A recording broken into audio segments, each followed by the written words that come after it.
She's known as the land of enchantment, from her prairies to the Rocky Mountains, canyons, peaks, lakes, and creeks.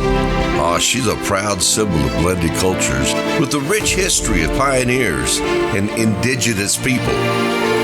She has outlaws, lawmen, and legends. She is truly enchanting. She is her own universe. And you are now in the New Mexico world. Good morning, everybody. Welcome to the New Mexico world. I'm going to be your host. My name's Danny Fletcher, and with me today is the mayor of Carlsbad, New Mexico, Mayor Rick Lopez. Good morning. Good morning, Danny. How you doing? I'm doing well. Glad to be here. Now, we talked a while back, and I wanted you to come back in and kind of give us an update of where you're at, because it was several months ago. Yes. So what's going on with the city of Carlsbad? Where do we start? Oh, I know. I know you got a lot of projects. We have a lot of projects. So I believe last time we talked on staffing, I believe is one of the big things, and it took a little longer than I wanted. It took about a year. I think we got staffed up, and things are better in that front. I mean, we're getting a few more positions filled. We have over 500 employees with the city, and I think we're on track now. You know, like we talked last time, we can do better and we can offer more, and that's where we start. We have a bunch of different programs with it for our city employees, some succession planning, you know, some growth within the city. We have a lot of talent, and sometimes you just need to add a little education to that and give people opportunity. Right. And I think that plan is moving forward. It is moving forward on that. Yeah, and then you have retirements, and so You have a lot of movement. You have a lot of movement. And is it tough for the city, like other businesses in town? They have a problem getting employees because, you know, a lot of people want to go out to the oil patch and work. Are you experiencing that at all? Yes, I mean we do that. There is some positions that are vacant for a while, and you just have to wait for that right person. For instance, more of your technical, your electricians, a plumber, welder, those kind of folks are hard to come by. And I believe everyone has that issue that has that type of workforce, hiring that type of a trade. So it's tough. You know, I'm really happy with the Southeast New Mexico College trying to head in that direction to build them trade programs. Yeah, they have some vocational programs up there. So that leaving NMSU and going to Southeast New Mexico College, that their plan, their vision is to change from a 2 to 4 year degree type program. They still offer those, but start going on to the trade side to help what our industry needs here in Carlsbad. Right. I see on Facebook they have a lot of programs up there. That's really been a benefit for the city here. Yes. Yeah. And as you know, Dan, it takes time to grow those programs. It takes time to get that up and running. So, I mean, it's not an overnight fix. Right. But I really appreciate the effort in going that direction. Wow. So that helps us out a lot. It helps everyone, honestly, at the end of the day. So what programs, you have a lot of things. I don't know if they're programs or you have projects going on. Let's talk about some of the projects that have been initiated this year, because I know a few of them. I don't think I know everything. There's quite a few projects. I mean, that's a full-time job. Casey Cass, our COO, he manages all of those. One of the big ones is the golf course. That's right. So new irrigation. So it was one of those we sat with staff and met about how do we tackle this. And difficult but doable and needed was just start from scratch and redo it all. Instead of trying to do 2 or 3 holes a year, it just wouldn't work. It would cost us a lot more money. This is an expensive project. So they are on all 18 holes excavating and new water lines throughout the whole course. And you know, that area up there, especially I think hole number 5, it's pretty rocky. Oh, it's very rocky. And so that kind of changes the dynamics, the timelines, the cost. Sure. But all 18 holes will be done. They're going to cross Muscatel there, and they're going to do the par 3 also. Now, our golfers, we want them to have a place to play in the meantime.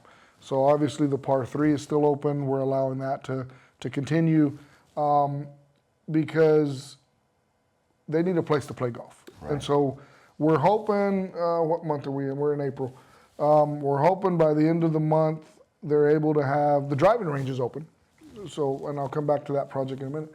We're hoping by the end of the month that we have 9 holes ready for them to play on the big course as we work on the other 9. Now, they won't be the first 9. I mean, you have to work them just right. And so if somebody wanted to play 18 holes, they could just play the course twice, unfortunately. But it's going to be worth it. It's going to be worth it. I play a little golf every now and then, and I go by there all the time, and it's a big project you guys are undertaking. If y'all could see it, and if you have seen it, you can tell that putting water through all 18 holes, and that's just not a flat golf course. No, it's not. And the positive thing, and I think most people know, but we use affluent water on that. Oh, really? So it's not potable water. So when we're watering in the middle of the day, well, it's a golf course. We live in a desert. Yeah. It's hard to keep grass green in the desert without water. Right. I don't know if it's possible, right? So, but anyway, so we use affluent water on that. Wow. And so there's no potable water being used on that golf course. So you're not taking away from the drinking water? No, we're not taking away from the drinking water, no, sir. Yeah. And like I said earlier, the driving range is open. So what I mean by not just the old driving range, they built that building out there with 2 simulators. So on each end of it, there's a simulator so you can stay inside. And that simulator is not just golf. I mean, there's several different, from baseball to carnival games. Right. You know, they're just, that simulator is a pretty cool feature. And then, but in the middle of it is multiple seating area for folks to just have a snack or whatever, bring friends, and then set out on the front and hit the ball on the driving range. Now, will you be serving adult beverages in there? Yes, that is. Was I politically correct on that one? So alcohol is served. Yes, the city does have a liquor license for our golf course, and in the driving range, that facility, yes, that's available. Regular drinks, alcohol drinks, snacks. I mean, just to go and have an evening. Just have an evening with friends and family and just enjoy. Now, for the golfers that want to go work on their game, driving range is still open for that. You know, this other piece was just the add-on for folks to go have fun. Something else to do. And it's a lighted driving range, so you can play at night. Yes, you can play in the evening. And I don't know how late we're open. I know we go in the summertime, maybe not too late in the sense the sun goes down at 9. So I mean, but I mean, we're open a little past that. So I mean, it's nice for the evening to cool off and go out to the driving range. I know those avid golfers are probably real frustrated and chomping at the bits to go out there. And you guys and gals just need to. It's going to be awesome when they're done. And I do want to thank the community. We've had a lot of folks, they understand, you're right. They want to play golf and it's frustrating, but they are being patient with us. And I'm very thankful for that because they know at the end of the day, it's going to be worth it. Well, before you did this project, you had some problems irrigating parts of the course. We had dry parts, we had flooded parts. So you'd hit one area and it was dry, and then you'd walking through a swamp. It was not good. Those problems are all going to be solved. They're all going to be solved. So everybody just be patient.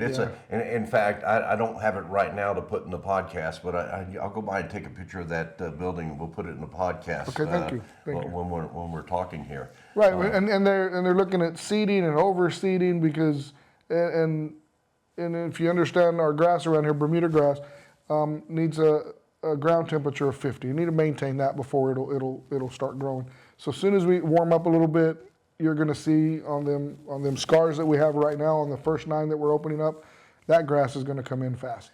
Now we do ask folks, and there's going to be a lot of signage out there, that we have to stay on the cart path until our scars get healed up, because we need to give that grass a chance to grow. Right. And so there'll be a lot of signage to cover that, and that's not normal for our golf course, but give us a year to get that grass healthy.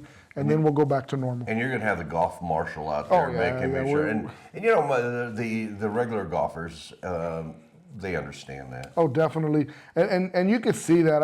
I don't play a lot of golf, but when you play in a tournament, you can see an avid golfer from a rookie, if you will, the way they treat the course, the way they're respectful. We have a lot of great folks out there that take care of our course. And that's the lion's share of it. And that's why I say I appreciate everyone being patient, because they know the end result's going to be worth it. Yeah, and I don't know, is the driving range clubhouse? Is that what it's called? I don't know if we've come up with a name yet. It may just be the range. The range. The range. I don't know yet. Yeah. Because we have the lounge, we have the pro shop, and maybe it's the range. I don't know. The team over there, they'll figure that out. So that's a fun project, but I mean, people are looking for it and they go out and have fun. You got some serious projects happening too. Yeah, Lower Tansel. So it's a big one right now because they're like, why is the lake empty? Right. And so, but between the upper dam and the lower dam, we opened the gates at that lower lake, the lower dam, because we had a lot of bank issues that we had to remediate. But while we're there, they did better on the parking. They added some more trees, some more shade. So it's not. The reason we had to drain the lower lake was to work on that bank and reinforce that. I saw it looked like they were building a brand new boat ramp. New boat ramp for our fishermen down there because it's a no wake zone in that lower lake. But a lot of folks like to get out in their boat. So yeah, redid the ramp, redid the parking, redid the bank, put in some new trees. I mean, it wasn't, but we had to drain it for the boat ramp and the bank issues. But while we're there, we're gonna make it a lot nicer because we get a lot of folks down there. Oh, again, I'll see if I can get a video to add to this. And if you've never seen our beautiful Pearl of the Pecos River going through Carlsbad, and it is just beautiful and it's so pretty down there and it's so fun. And the fishing's not bad either. Fishing's real good. Yeah, I've gone down there. Now I understand that they're going to put a few thousand fish back in it. So all of this is coordinated with Game and Fish. When you go draining the water, you go changing something's habitat. We have to get permissions. Sure. We don't just get to pull the plug and call it good. That's not the way that works. So there's a lot of collaboration between Game and Fish and. So we're trying to make sure we're respectful of our anglers and everybody that goes down there. Now, there's another piece of that project that'll be new that I'm excited for, a floating walk bridge to go under the Baton Bridge. So on the west side, if you're a walker, if you're walker or jogger, you have to cross Green Street or the Baton Bridge. And that's a lot of traffic. There's a lot of traffic. Now, on the east side, there is a sidewalk underneath, so you don't have to quite cross the actual road. So we're looking at putting in a floating bridge underneath. So on the west side, when you come back up, instead of coming up to go over the bridge, you're going to be able to go under. And then on that walking bridge, there'll be a couple of cutouts to where if you want to fish off of it, you can just go and enjoy. It'll be similar to the one the city put in a few years ago or a couple of years ago, right? to cross by the island, yes. Right. So yeah, we have a couple of them already, and this one will be, and it'll run parallel with the water, but it's to keep our joggers and our runners off the actual road. Yeah, we want to make it safe. 62-180. Exactly, yeah, because there's a lot of folks that'll go get their exercise, and now you can make a complete loop, and you never cross the highway. It'll be awesome. It's very, very pleasant down there, and I don't know how many miles of sidewalks you have around that whole thing. I don't know either. I'm not a runner. I'm not either. Maybe a runner can tell us. Yeah. But it's considerable amount of sidewalk and running tracks or walking tracks. Exactly, and people use that. It is a beautiful place to just go get your morning walk, your afternoon walk, and we're just trying to make it safer and better. And then right across from the tennis courts on the river, you have the pickleball courts. Pickleball courts, and that's a busy place. It is. How's that work? So I can tell our listeners here, does someone have to call the city to make a reservation, or just if it's open? It's open, first come, first serve. Now, I will say this, there is several groups that play at a regular time. Right. And so get down there, get it figured out, because people are possessive of their time spot. And it is a first come, first serve. But they have a method. My point is, I don't know if you hang your racket or you get in line for your turn. You get in that group. They'll accept you. And it is just fun. I've I've been thinking about going down there and try that sport. It looks like a lot of fun. I wish I had the time to do it, but it does look like fun. Yeah. Maybe you and I need to go out there and give it a whirl. Yeah, but well, no one's watching. Right? Exactly. we need the beginners course, right? It might be a comedy show. There you go. That's true. No, but it is awesome. And it's right across some great tennis courts, too. Right. We have so many good things here. Pretty quick, in a couple months, you're going to be opening the water slide. Oh yeah, the water park's coming open pretty soon. Memorial Day weekend is when we open that, Memorial Day to Labor Day, and I'm excited to get that. The kids love that. That place is busy all year. You still going to have the Saturday concerts in the gazebo, or are you thinking about doing something else? We're working on that. We're going to scale that back a little bit. Looking for sponsors, making sure that that's what we want, and the turnout. So that's one of those. Right. We're busy. So and folks are busy, and they can't always go down there and enjoy that. So we're going to continue with some of that. We've talked about that a little bit. Now, everyone that lives here knows all this, but we got some listeners viewers that haven't been here before. The city's built a beautiful volleyball area, a sand volleyball area. Sand volleyball court. It's pretty cool. Plus a new basketball court down there a few years ago. Yeah, and then we got the boat ramp there. So there's one part of the river where you can actually take a boat or your jet skis right. out there. So right there at that boat ramp, right next to it is what was called the Port Jefferson. Right. Still called that. I believe the Chamber of Commerce has that contract, and they run the snack shack out of there. So you can rent paddle boats, you can rent those little trikes, I guess. I don't know where you ride on the water. I don't know exactly what they're called, and they do the Christmas on pedal boat. There you go. And then they do the Christmas on Pecos in the obviously in the wintertime. But that Port Jefferson is up for a remodel. And when it's done, we'll have restrooms there. We'll have a little indoor seating for whomever's operating I don't want to call it a restaurant, more of a snack shack. Right. And a ticket booth for Christmas on Pecos. It's really drawn up really nice, and it's gonna really add to that, because that's one of our issues. You mentioned boating and jet skiing and all that is great. The problem is, where's the restroom? Like, they have to dock somewhere and run a half a mile to get to the restroom. So we're gonna build one right there on that boat ramp. So it not only help the boaters, it'll help our Christmas on Pecos folks, it'll help our swimmers. I think that's a great idea. You do have really good restroom facilities in part of the park there, but not right there. Not right there. The closest one is actually by the water park, the old bathhouse, which is still open for use of restroom, but it's kind of a bit of a walk, and so we want that Port Jefferson to be a point to where, like you say, the boaters come in, visitors come in to go swim, whatever. It's more useful. And like you mentioned earlier, there's that walk bridge that goes across the island to go to the other side, to go play miniature golf, well, that's right. I forgot about the miniature golf. So we're trying to tie all that together to where it's just, you go there and you can spend all day. You can, and I'm serious. Please come visit Carlsbad, New Mexico.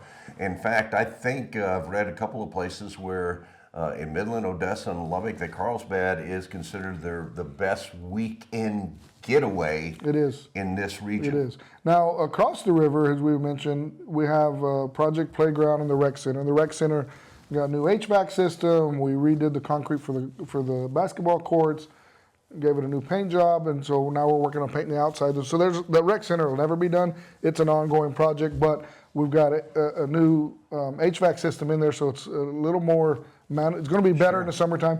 But next to the Rec Center is a Project Playground. We're looking at breathing some new life into that. We're working on that project on a grant.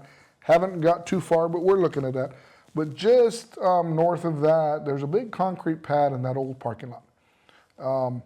That concrete pad, we're waiting for it to cure, is going to be a Blue Cross Blue Shield fitness court. And so if you Google that Blue Cross Blue Shield, it's kind of a nationwide thing. So a lot of folks that use that, you can pull that up on their app and see where the next one is. I believe Albuquerque has one. They're sprinkled out all over the United States. And it's more of a static exercise. So half of it will be like pull-up bars and different things like that. There'll be a QR code you can scan for your workout of the day.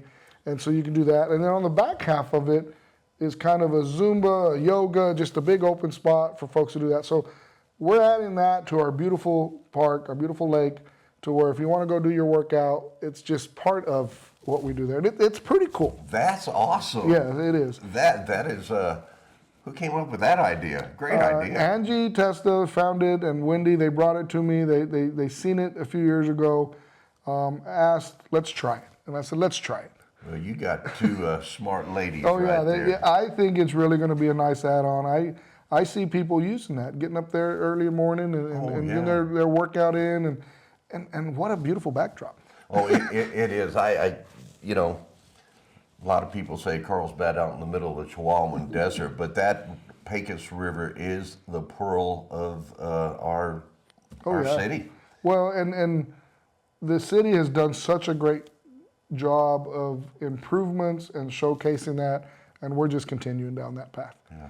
It's really awesome, and I appreciate all the work that's been done. So you have some other serious projects I know that's happening. Tell us about a few of those. So the big one, we talked about it a lot last time, and there hasn't been a lot of movement that I can share in the sense that we're almost there, even though we are, is that 500 acres up north. We're still working on that for a housing project. Now, we've got a conceptual as far as the layout of from single-family homes to multifamily to commercial, because it's not just going to be houses over there on that. We're going to have some businesses. We're going to have the frontage on George Shoup Leaf Route. So it'll be from George Shoup all the way to Captain Williams. So there'll be 500 acres that the city's looking at purchasing from BLM. It is for workforce housing. That's the goal. But with that, we don't want to just put houses. There's going to be parks. There's going to be businesses. We're going to have services for those folks over there. So that project's moving along in the sense that, I mean, it's just time, right? It took, last time I think I was on the show, I told you about 18 more months before we got there. We've identified the historical areas, and we're getting that mitigated to where we can build on it. We've got a master plan of the zoning, which will evolve as we get further down the project. I'm working with builders to build that house at that price point that we're wanting. I believe last time we talked about a $220,000 range of a home, a 3-bedroom, 2-bath type, a single-family home that folks can move into. Right. We don't have that market, and it's not anyone's fault. It's just the nature of the beast. By the time a developer buys the land, puts in the infrastructure, they're out a lot of money. They're not gouging. That's just what it costs. It's difficult. So the city, I feel, needs to come in, and we're going to use grant monies. We're going to use everything we can to offset that cost, to create that line of homes for that market. I want to keep our kids here. I want to keep a young family, move them here to get them a start. I mean, and we mentioned it earlier, it's hard to hire employees. But if we have the housing, now we have the base to hire from. And there's so much growth here. Oh, and I was going to say the powers to be and past administrations, stuff like that, no one expected that the oil and gas industry would boom Again, like it To is. that But this magnitude. time it looks like it's going to hold for a while. it'll hold for a while, yes. I agree. And that housing, even though it takes time, I'm not afraid of a bust. I don't think that's going to happen like you just said. But at the end of the day, we're going to diversify our workforce, and we'll get into some of that in a little bit, but to where we're not just dependent on oil. I mean, we have mining, we have WHIP, we have so many different things. What else can we bring? That's part of our discussion later. But those are the things we're looking at to diversify our workforce, but I have to have a house to put them in. Sure. And I want to be clear, I'm not looking at Section 8. I'm not looking at HUD. I know there's a need for some of that. That's in a different area. That's not what we're talking about here. What we need is workforce housing. Right. But I want these homes to be built well, and I want them to last. I want that to be our neighborhoods that we grew up in. Yeah. This is going to be someone's neighborhood that they're going to grow up and pass it on to generation. It's going to be nice. Oh, I know it is. And it's going to take a few years to build it all out. So it's not like you're going to do it and you haven't done it overnight. It's going to be, it's a long-term project. Right, but this planning is not, like I said earlier, it's not just the housing. It's going to include the parks. It's going to include a police and fire substation. It's going to include a business. It's going to include a gas station. You can go get service, and I don't know what else other businesses are going to develop there, but whatever the community needs, it's going to develop in that fashion. to where it's going to be nice to drive through those neighborhoods and enjoy living there. Now you had a company out of Albuquerque come over here and helping you work on a master plan, right? Yes. So yes, sir. How's that going? It's going well. They designed that master plan. So that master plan pretty much is the zoning. What are we going to put where, and how does that look? Because I've worked with companies.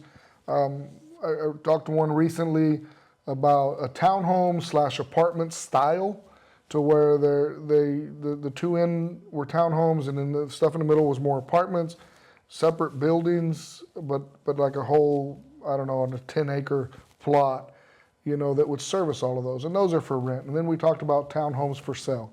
We talked about single family for sale. And then we talked about market price housing, a little bigger lot, a little bigger house that will go for, be developed out. Sure. So when you drive through this community, it's just what our community looks like. It's not on that 500 acres. If I carved it up as small as I could, we could put 1,100 homes there. Wow. But where are the services? Where's, I mean, there's so much missing. I mean, we don't need just that. We need all of it. Now, we need to start with the workforce, for sure. That's my first target. And then we'll expand from there. We're going to build what the city needs. Right. And right now, we need workforce housing. Yeah, and it's going to be a big project, but well needed. I'm so glad to see that you started on that, because the city's a little behind on that, and it's not your fault. You're brand new here. Well, true, and they were headed that direction. Yeah. It just takes so much time, and I'll be going up to DC in May again, trying to help get the money for these projects, help to keep the money to sustain what we've got going on now, and just keep our finger on that pulse, because we got to keep pushing forward. We're going to change subject here. You're talking about going to Washington, D.C. You've been to Washington, D.C., going back to Washington, D.C. You've been some other places too, and tell us about those travels. Okay, so it feels like all I do is travel, but it's good. So of course, Santa Fe during the legislation there, and helping some things get along there, and explain Carlsbad's view on what we need. But also with that, I made a trip up to Dallas. There was a trade show, I think that's the right term, for restaurants and businesses, gas stations, just a little bit of everything. Now that Dallas show, unfortunately, didn't have any sit-down restaurants or grocery stores, because those are things we need here also. They had fast food. So spoke to, I don't know how many, I lost track, honestly. Spent 2 days there talking with anybody that would listen, anybody that was willing to try to get more restaurants to Carlsbad. I went with the Carlsbad Department of Development team. They did an excellent job in setting up meetings and different things, and introducing me to folks that they've been working on. So I knew we weren't going to bring somebody back that day. But those type of meetings are planting seeds and understanding their need. Why do they not want to come to Carlsbad, and what do they need to get here? And we learned, so some of them, in a nutshell, give me a franchisee and we're there. So they just didn't have anybody to operate, to own it here. So those are some of the issues. Some of the issues were we don't have our supply vehicles going through that area. We're not there yet. They're working their way through Texas, getting this way. So, they're 2, 3, 4 years out before they build enough restaurants to make it cost effective to supply them. Sure. So some of those issues, some of them, they don't want to come here. That's okay.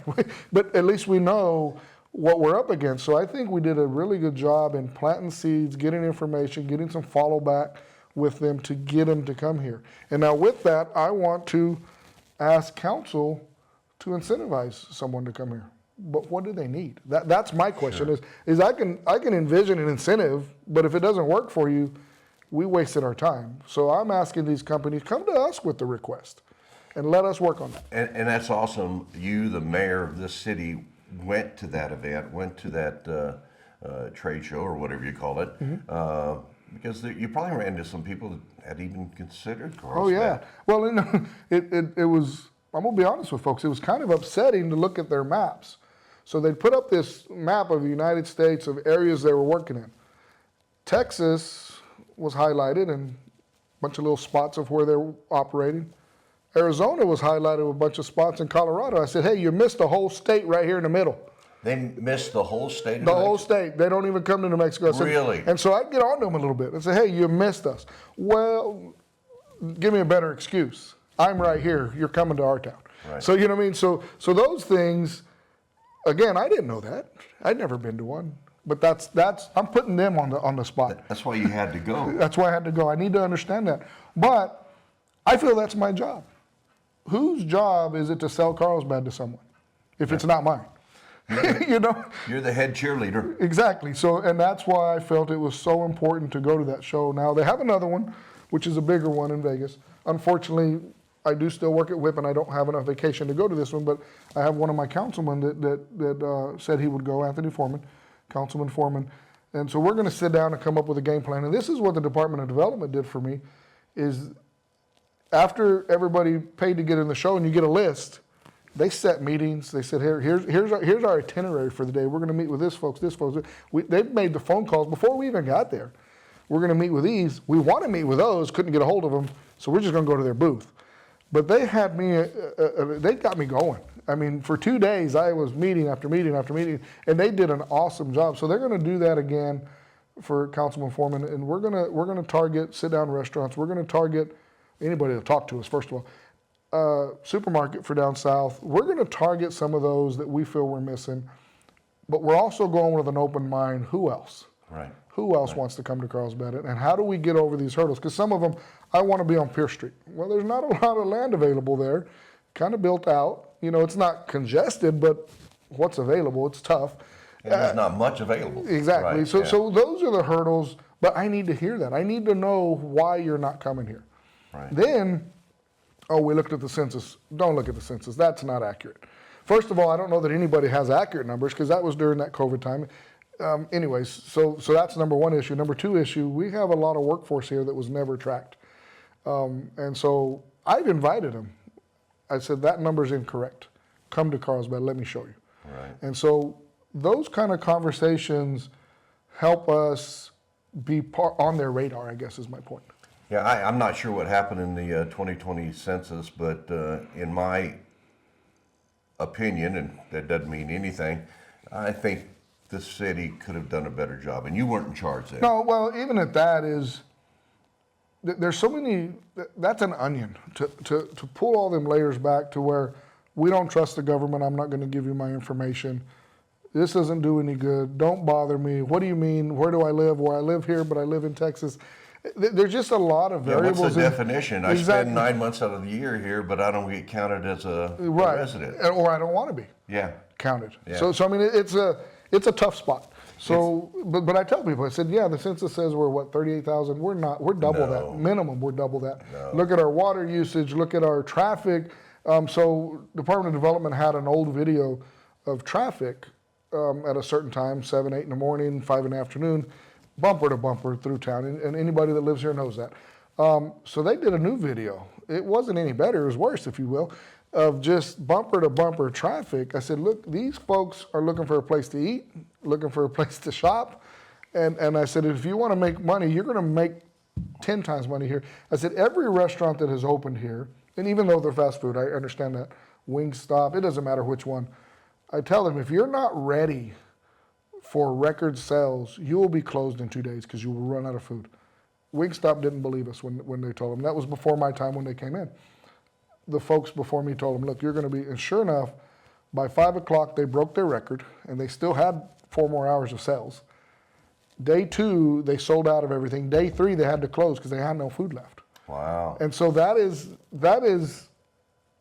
no pun intended, that's how hungry we are for something new. Yeah. You know, and I tell folks this, that's what I was up there sharing with these restaurants, with these owners, saying, That's hey. awesome, Mayor. That's awesome that you, and you know, our new CEO of the Department of Development and her staff seem like they're doing a great job. I think so. Now, what do I have comparable? I don't know. I've never worked with those before. This is my first time in this role, and they got a new CEO during this time when I first took over. But I think they're doing great. You know, I have Kim with that staff over there working with me on housing. Jeff's working on a restaurant. Kristen's kind of running the show. And they're doing, I feel they're doing great. I really do. I'm happy with what they've brought to me and how they've put stuff together. I think they're on point. They're a phone call away, and they're busy and they've got it. Last time we talked, there was a lot of positions that were eliminated at the city or not even filled. How's that going? It's going well. We're hiring a lot. I don't know what we're up to now, 5 and some change employees, 500 and some change. It's going well. We have our growing pains like everyone else, in trouble hiring sometimes. So we've got different incentives, on the public safety side of things. But for the most part, it's going well. It really is. We're filling positions. Some positions stay open because they're a little harder to fill, but we're finding a way. So we have a couple of apprentice electricians left. We started off with 4 due to some personal issues. They weren't able to finish it out, but I have 2 left, but it's still growing. That program's growing. HR's come up with it, and Miss Wendy's come up with an education incentive. So if you want to grow within the city and go on and get a degree that would help a promotion later on, we're trying to incentivize that to help with that. So that we're looking at an apprentice program in the plumbing department. So we're working on those. Ken Arns, our deputy city administrator, is working with a high school. So we use BPA students. We have those folks come in for a year, Business Professionals of America, and then for their senior year, they work about 4 hours a day. And they learn clerical, administrative type work. So now they're working on the actual trade side of things. So do we bring in mechanics? Do we bring in welders? Do we bring in police, fire? Do we bring in more of a trade type? And so they're working on that program with the high school to get these folks into that trade, because trade can be as lucrative as a degree. I was going to ask you, I mean, it's great to have a degree, but a lot of people, they go to trade school and they become a welder or an electrician or something. Is there incentive programs for them too? So we're trying to get those at the high school level also. Right. I believe the police department, so we have, at the police department, we have a CSO, Community Service Officer, which is not a certified police officer. But there's a lot of work for them, traffic control, parades, funerals, there's just a lot that they can handle. To be a certified police officer, you have to be 21. So we're looking at that transition from 18 to 21. You graduate high school. It's something you may want to do. You wind up in the oil patch. You can't come back. We lost you. So we're looking at bringing them in as a CSO. Show them the ropes a little bit. There's plenty of work for them. And then transition them into a cadet school. So by the time they're 21, now they become a certified officer. So they've got a little taste of the job. They get to third ride. They get to be part of the organization, get started on your retirement, all of those benefits. And then when they turn 21, we send them off to school, and then we put them on the street. So it's a long term to fix a short term issue. But again, we're investing in our folks here. Yeah. So as far as staffing for police and fire, we got a great police and fire. We do. I don't know how staffing, but you still having challenges. Oh yeah, we do have challenges. We've had some turnover. We've had accountability issues, and we're taking care of that. So I did raise the bar. You come to work, you do these things, and you're going to be held accountable for it. And some people don't like that, and that's okay. And they don't work here no more. But with that, I'm not going to lower the bar. And I'll be honest with you, we're going to dig up more stuff that I didn't even know about. Right. But that's okay. That's okay. We're going to be better for it, and it's growing pains, but we're going to fix that. I heard it a long time ago. It's one of my favorite sayings because it's so true. If you're responsible, you're accountable. If you're accountable, you're responsible. You can't change the words. No, they go hand in hand. Yeah. So and that's part of growing pains. We always get beat up for the past. We always get beat up for what used to be done. And we get beat up for stuff we don't even know about. And that's okay. But through that, we're going to hold people accountable. We're going to raise the bar, and we're going to maintain that. I did that at the fire department when I took over as fire chief. And I had a great staff that helped me maintain that. And we had a little bit of growing pains, but we got through it. And we're going to do that again, and we're going to get through it, Well, as fast as this city's growing and folks coming in, you have to have a good city staff. Right. Well, and with that, Miss Wendy, our city administrator, Wendy Austin, she went out and found a training program, leadership training. And I don't feel the city had done that well in the past. We offered a little bit. Some folks would go get it. That's great. Dale Carnegie or some sort of leadership training. So Wendy's put together from the top down, and I participated in the first class. It was a 2-day class, and it was myself and all the directors. Miss Wendy, Ken Arns, Deputy City Administrator, and all the directors. Well, that program is going to be built and go all the way down. I would say a foreman, maybe one of the lower ranks that's starting off in the leadership role. Well, that program will go down from the top all the way to the first step, first manager. And we're going to have that class for every one of those, because how do I hold someone accountable if I don't know that they've been trained? Right. They got a promotion, so we assume they got it all figured out. And not everybody's, Yeah. And not everybody's a leader. Exactly. Well, but where's the training? How do you sharpen those skills? Right. You may have the personality, you may have the wherewithal, you may have the accountability, the responsiveness, the honesty, the integrity. You may have all of those features, but we need to guide you into and develop you into that good leader. Some people are born with it. Some people develop it. Some people are great managers, but none of us are the same. So if the organization wants to go here, then we need to explain how we get there. I think it's a great program. So we went through the first one. It was 2 days. We've come up with a vision, with a mission. We're working all those out because that's the big thing: is where does the city want to go as an organization? You know, we show up and we do our job. Okay, but then what? Yeah. Why? Where are we headed with that? You know, just even on budget, we sit down. I've sat down with probably a third of the departments, myself and Wendy. So what we ask them to do is we want short-term and long-term planning. I need to understand. I don't need to run your department. I don't need to be the expert in your department. But what I would like to do, myself and Wendy, is understand what your goals are for your department, where your growth needs are. Because right now the city's doing okay. I'm not saying we're flush with cash. We're doing good. We're in a good spot. We have to be cognizant of not to overspend. I mean, we don't want to blow the budget. But there'll be a time when money's a little tighter. And I need to understand where this department's headed, because when we make those cuts, I need to know how that ripple effect affects that department. You know what I mean? Because it happens. And where do we make the cuts? You know, it's real easy to say, oh, well, you can't cut public safety, you got to cut. Well, trash needs to be picked up, sewer needs to get moved, water needs to come to the spigot. I mean, these departments are important, very important in the way the city functions. Some of this stuff is behind the scenes. Our finance department behind the scenes, our purchasing behind the scenes, in a sense, they're very important in how this functions. So if one of those departments fails, we all fail. Right. So we have to understand that a little better, number one. Number two, during the growth, we can't do everything at once.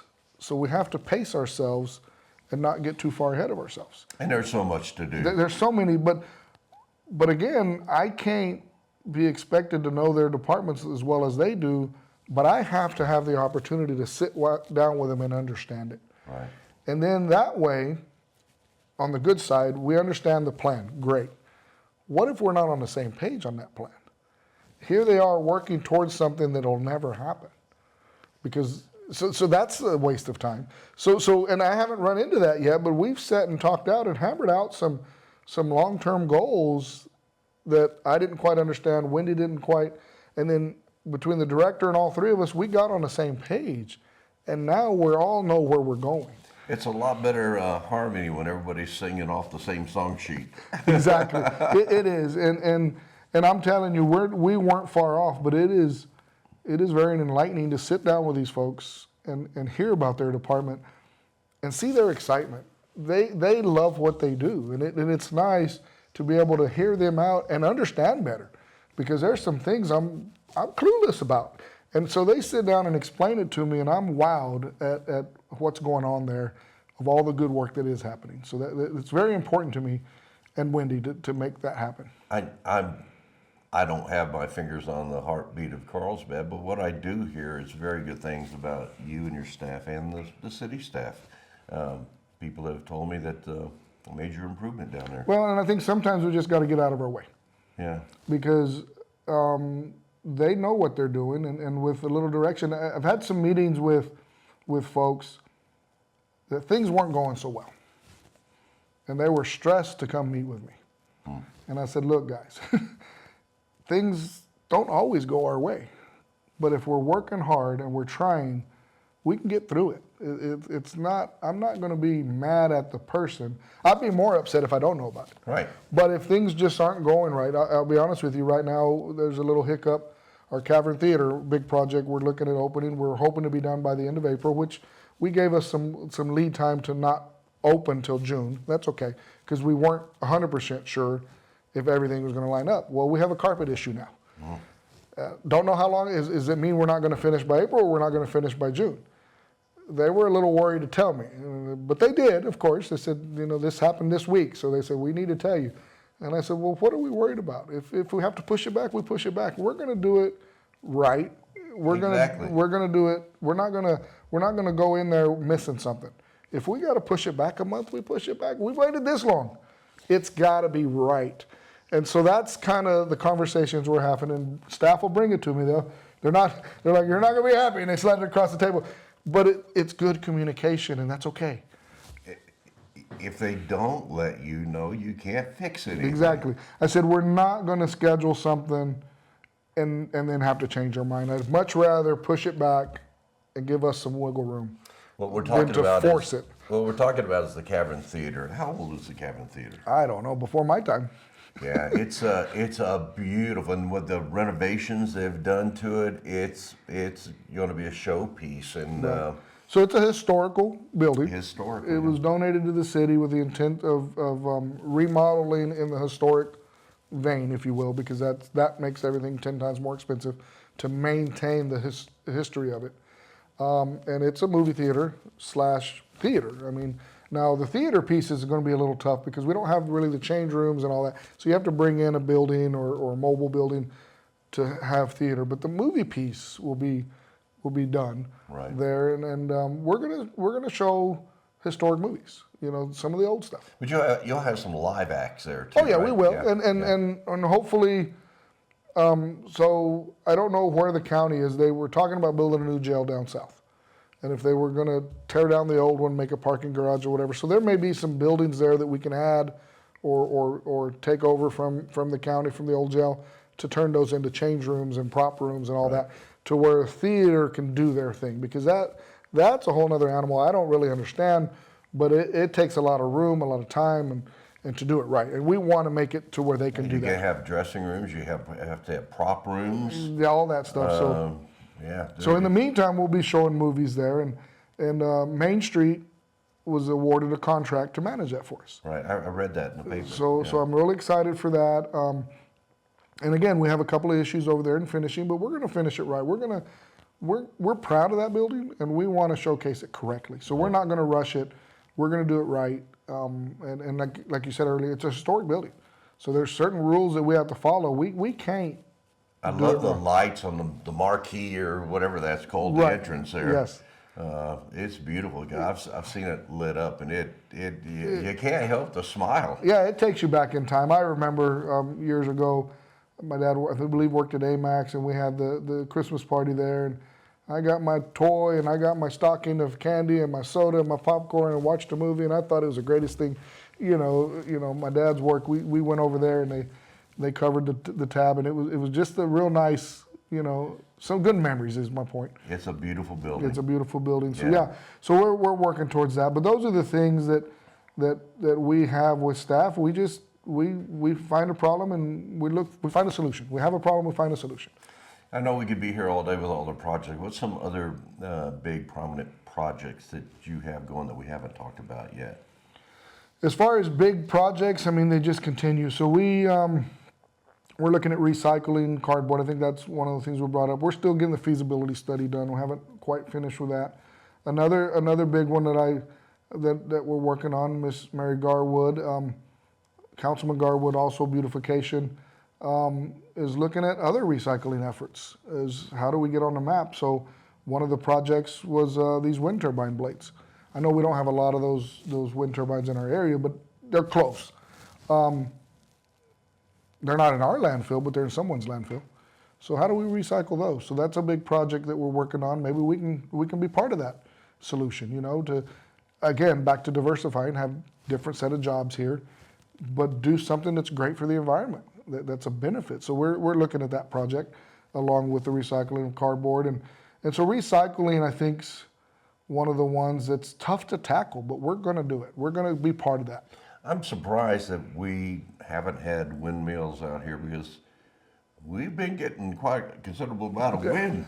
Well, what I've learned a little bit, I don't know a lot, I'll be honest with you, but there's a certain wind speed that they shut them down because they'll get tore up. Really? So if we have too much wind, I think what our problem is, they won't work down here because it needs to be about at least a little bit of research. I could be way off, but I heard somewhere between 10 to 16 miles an hour. Right. That once it gets too far past that they have to shut them in because it's blowing too hard. And down here in the Southwest, especially in March and April, part of May, we get some winds. Oh, we get some winds. And they're a lot more than 16 miles an hour. So there's some issues with that. And again, I don't know the exact, that's just what I've heard. And the reason where I heard that, where I researched is I was going up to visit my son. He lives in Wyoming. And when I passed through Vaughn, Vegas area right in there, there's a lot of them. And it was a windy day, and they were all off. And I'm like, well, that's weird. You're wasting power, right? And so I did a little quick Google search, and that's when I seen that. And so well, maybe it was too windy. Answer that for me because I've seen the same thing, and I'm going, it's blowing like heck. Yeah, how come the windmill's not why turning? we make electricity? Yeah. So I didn't know that. Yeah, so that's a little bit I read, and so it made sense for the day, so I was okay with it. Yeah. I didn't research it any further. So so we're looking at that, and then I know, speaking of beautification, we passed the plastic bag ordinance. I was going to ask you that. Yeah, I knew you were headed over there. And I still don't know how I feel about it. I'm going to be honest with you. I used to use mine as trash can liners, but I tied my bag up, and I put my little lid lock and did my best to not let it fly around. So why that came to council is because we talked about it for so long. I said, let's quit talking about it. Let's come up with a plan. Let's present it to council. We presented it to the public in 2 open meetings.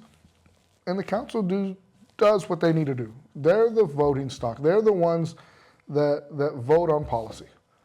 It's my job to manage it afterwards. It's their job to bring it up and vote on it. And that's what we did. And it passed unanimously. So a lot of folks are not happy with it. I was going to say. Some are, most are. There's a lot of quiet. So at one of the council meetings, I believe 18 folks stood up to speak about it. 2 were against it, 16 were for it. Well, that's awesome because I would have thought it would be the other way around. So we gave that opportunity out there. And then we gave it a 6-month window to start. So I think there's a little confusion on what it means. The single-use plastic bag is not great for the environment. It's our state flower, everybody says, right? Because they're just in every mesquite bush and every barbed wire fence. They're hard to grab. It's a mess. So the misconception is we went to paper. It's not exactly the intent. The intent was to quit using single-use bags and bring your own, a fabric or a less bad for the environment type bag. A reusable bag is the intent. We want you to go to the grocery store, bring your own bag, load your groceries, and it's less waste all the way around. If you forget, there's a paper bag alternative. Right. So you're not juggling your stuff out the door.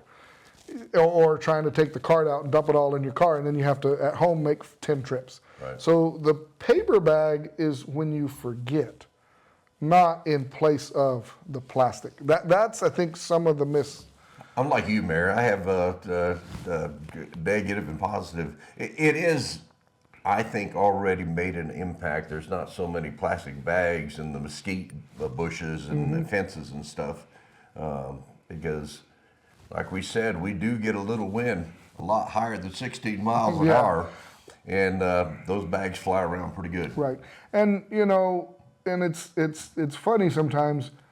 We have bigger problems to deal with. True, we do, but it doesn't matter how small or how big the problem is. Problems are problems. We need to address them all. But you can't have you have people saying that Carlsbad looks trashy because of all those papers or plastic on the fence posts and the mesquite bushes. So you got to do something. You can't have it both ways. No, and we've I know there's multiple grants we get for clean up Carlsbad, from River Blitz to we pay. A lot of our sports or kids in sports will go clean a certain section of a road.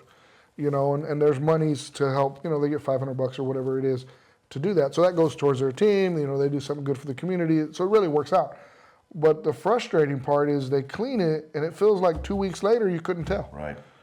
We have to have a reset. And it's not just the plastic sack. It's also there's no pride. We just let it go. So then they blame the transient workforce. Oh, because they don't live here.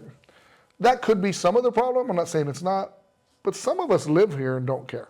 Right. And that's a problem. The wind is a problem. So we're looking at lid locks. I know there was a section of town that little rubber lid lock on there. Some of it worked, some of them popped off. So we're looking at bringing in these dumpsters with the lid locks on them that are easy to use. The driver doesn't have to get out and unlock them. When they dump it, it unlocks. Trying to keep our lid closed. Now, if you overfill it, it ain't going to work. But so we're working on those. We're working on cleaning it up. We're working on no plastic bags. They write them a ticket. Well, I've lived here my whole life, and I've probably seen it 3 times something fly out of somebody's truck. Just because the trash is there doesn't mean we witnessed it. So how do I give you a ticket for your trash that's not? We don't know. Right. Now, there's other ways. There's, if you're going out to the dump, and we catch you with an untarped, there could be something like that. Or, there's other methods, but my point is there's so many areas. It's not just the plastic bag, it's the pride. It's teaching our young ones, teaching our old ones to take care of it. And here's the other thing. If the road is trashed out and flies out of the back of your truck, do you even care? Probably not. But if yours is the first bag out there, you may turn around and go get it. Right. And that's, we have to have that reset to head that direction.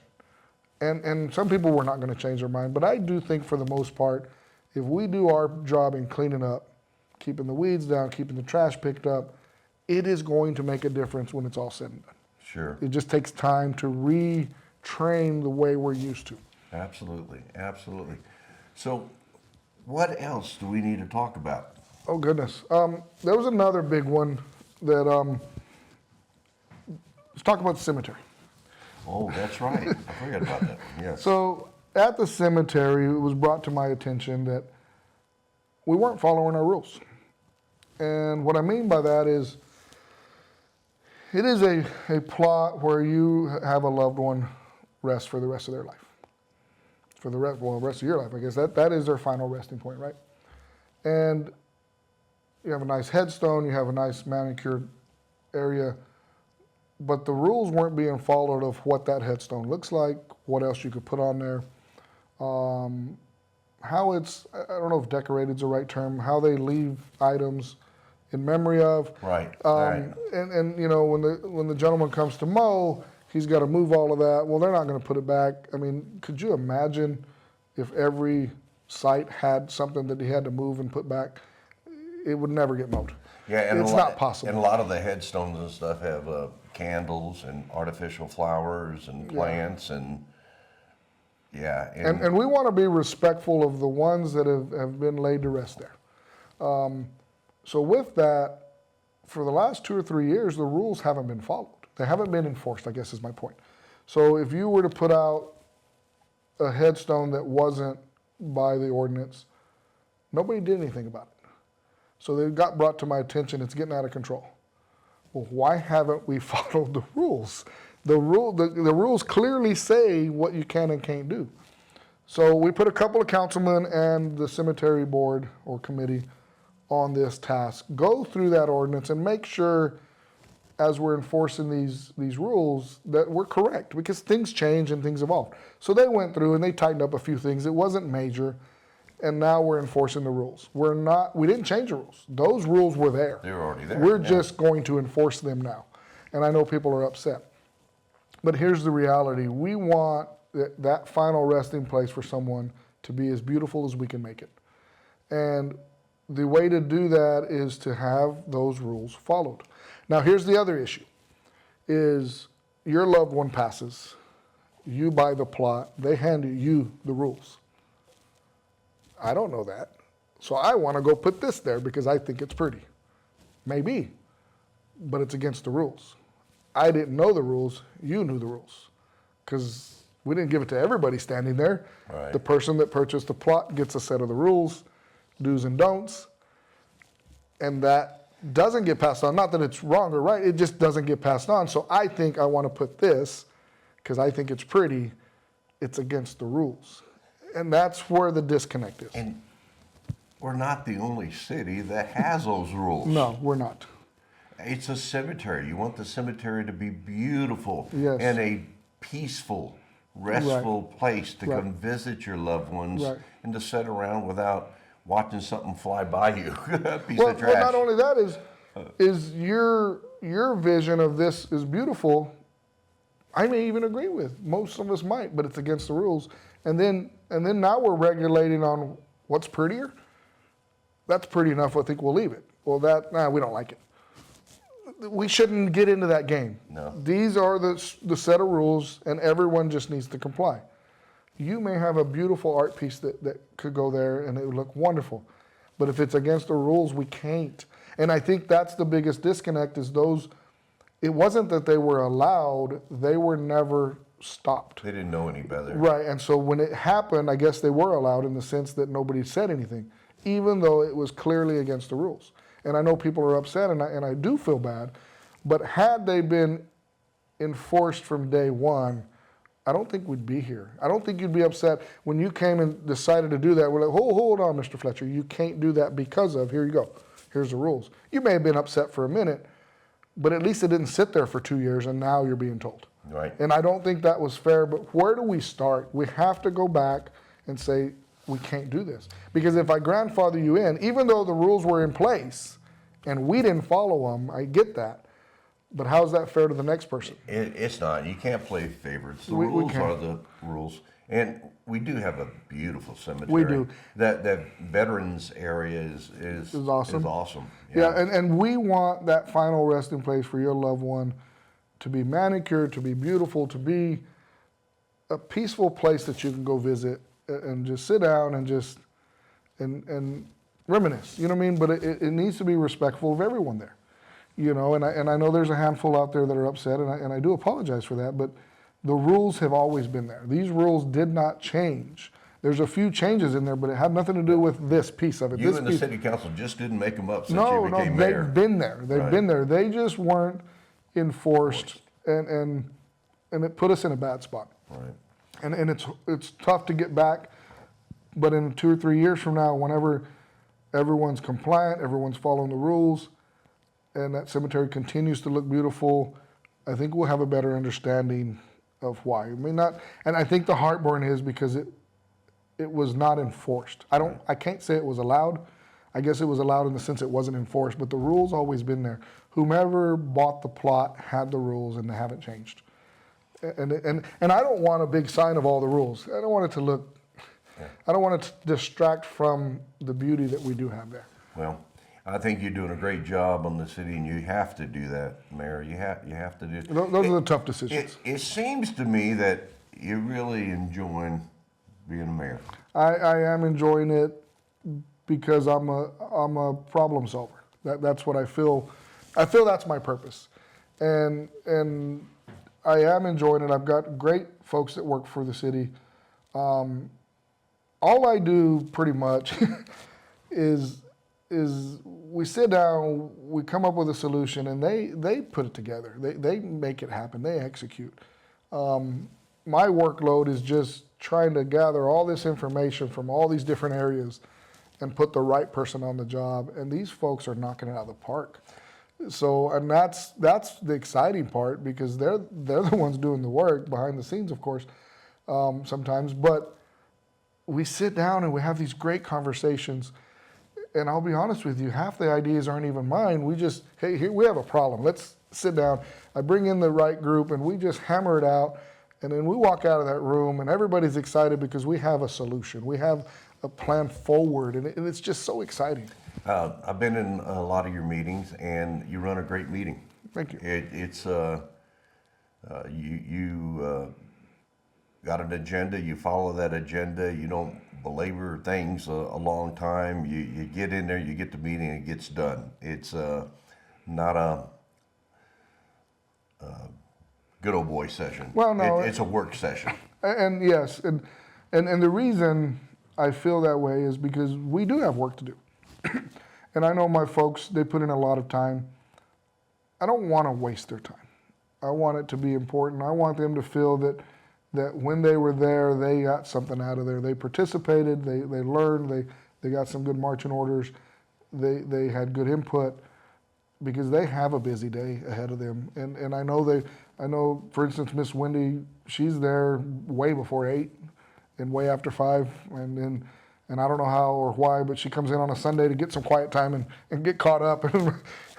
You're here before everybody and you're here after everybody, and you still need. So I imagine she gets a lot of phone calls and a lot of walk-in visitors. We do, and I really appreciate the folks. The folks from the public will come meet. Of course, I have an open door policy. They'll come meet with me, and we have a problem. But when we leave, we're on the same page, because they know I'm not going to sugarcoat nothing. You know, I do my best to be politically correct. I don't want to hurt anybody's feelings, but I'm going to be honest with you. So if you come with a question, we're going to get to the bottom of it, and I'm going to be honest. If Mr. Fletcher, Mr. Danny Fletcher has a problem with this person that's on our staff, I'm going to hear you out, but you know I'm calling that person. They're going to get their fair shake. There's two sides to every story. Sure. But we're going to get to the middle of this, and we're going to come up with a solution. The solution sometimes is just stay away from each other. You guys don't work well together. But many times, there's a lot of confusion in there. And once we figure out what you have to say, what we figure out what this person has to say, there's a middle point there. And that's exciting to be able to sit down with folks and come up with those solutions. I know you have so much more to talk about. We're going to have to get you on again, because Yes. a lot of things are popping there at the city. Yes. I know you all are really, really busy. Yes. But then before you go today, is there any other subject that I've forgotten to bring up? Because we can always bring you back. Oh, no. Well, I'd love to come back, and I'll have more. No, I think we covered enough for today. You're right. We could be here for hours talking about that. I'm really excited in my role for the city. I'm really trying to be safer and cleaner. That's what I promised, and that's where we're headed in many different directions. But there's just so many pieces to this. Oh, I know. From the incentives, the empowering our employees, to our housing, to create more places for our employees to live, to bring in more employees, to bring in businesses. It just never ends, you know, but it's the fun part. Is this the hardest job that you never got paid for? I don't know that it's hard. No? It's busy, because I think surrounding myself with some experts, they're good at what they do. Mm-hmm. So I think difficulty, it's up there. I'm not going to say it's simple. It's just busy. There's just so much to keep your eye on. But the folks that we have in place, man, I just come and say, I got a problem. Here's what we got, and they have solutions. They're doing great. So it is busy. It's got a level of difficulty. I think the learning curve on the politics side is tough for me. Remembering names, remembering faces, and Sure. you know, up in DC, up in Santa Fe, just moving around a lot. That's a little tough for me to get my mind wrapped around that and how all that works. Okay, but at least, Rick, you have a great place to